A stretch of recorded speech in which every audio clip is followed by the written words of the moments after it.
How to block and unblock someone on TikTok. So here is how you can block and unblock someone on TikTok with easy and simple guide. So let's get started. First of all you have to do is open the TikTok app on your mobile device and make sure that you are logged into your TikTok account. Then simply navigate to your TikTok profile from the bottom right corner.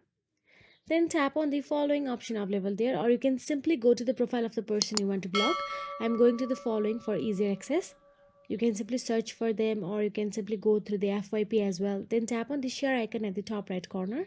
Then select block from the menu and confirm by tapping block. Once blocked, they can't view your content, can't comment, won't be notified that you blocked them. Then simply tap on the three dashboard at the top right corner from your profile section and tap on the settings and privacy option available there.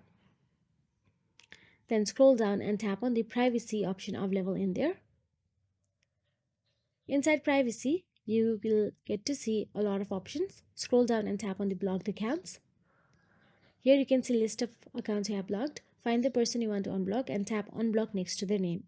And that is it. If you found this video helpful, please like, share and subscribe, and thank you so much for watching.